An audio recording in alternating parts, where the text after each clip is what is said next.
Believe it, yes. And also our meteorologist, Elita Loresca, she has had her hands full watching what is now Tropical Storm Ian. That is correct, Rita. Yesterday was all about rapid intensification. This morning, we are seeing steady weakening with Tropical Storm Ian. Unfortunately, this has got one more play as we get into Friday. It's going to make landfall one more time along the coastline of South Carolina before eventually we say goodbye to Ian. Right now, you can see a very lopsided storm now that it's over land. Some of the heaviest of the rain centered just to the north of the center of circulation, and we have got several flash flood warnings across portions of Orlando, around Cocoa Beach, up toward Daytona.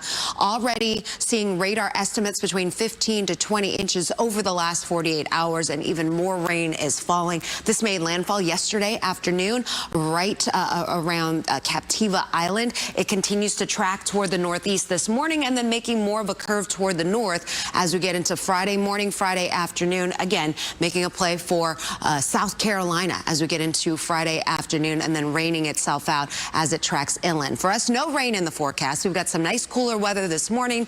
Afternoon temperatures once again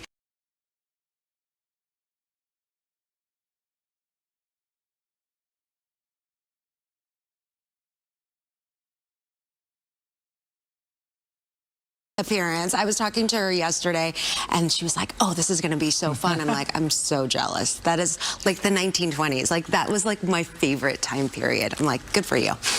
So yeah, she's probably sleeping, recovering from that, from that yesterday. Anyways, moving on to weather. We have got a setup around here where we can't complain. Unfortunately, not the same for our friends in Florida. And now it looks like Ian is going to be making a play for the coastline of Georgia, including the Carolinas. It's not going to directly impact North Carolina, but the southern fringes of the coastal areas there now placed under a tropical storm warning. We're starting to see the warnings being lifted across South Florida, but they're still in play along the west coast there. Now, this system no longer a hurricane, tropical storm. However, the winds are still strong enough where they will be capable of ongoing issues. We're talking power outages. This is still a system that creates some damage in some of these cities. Right now, some very heavy rain. This is a lopsided storm system where the center of circulation just to the south of Orlando, but all of the rain and of course the wind still pushing onshore there. So some very high storm surge warnings, some storm surge warnings along the coastline, the northeast coast of Florida.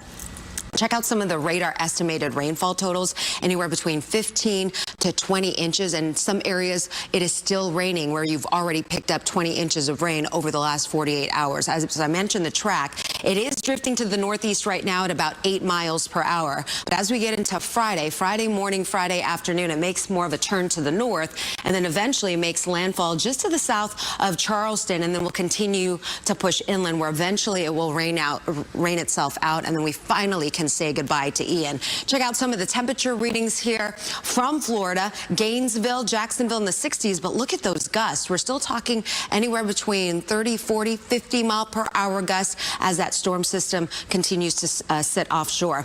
We probably missed it yesterday, but we have a new tropical depression. This is Tropical Depression 11. Right now, it does not look like it's going to strengthen very much over the next couple of days. It's just going to be a fish storm out there in the open waters of the Atlantic. Closer to home, we've got some good-looking weather continuing across the area. Some of the best weather ever so far this season. 60s and 70s this morning. 74 in Galveston. A little bit cooler. Huntsville now, those temperatures have fallen into the upper 50s. We still have a couple more hours where temperatures could drop and then eventually warm up this afternoon. Upper 80s to low 90s. And I think we'll do it all over again for tomorrow.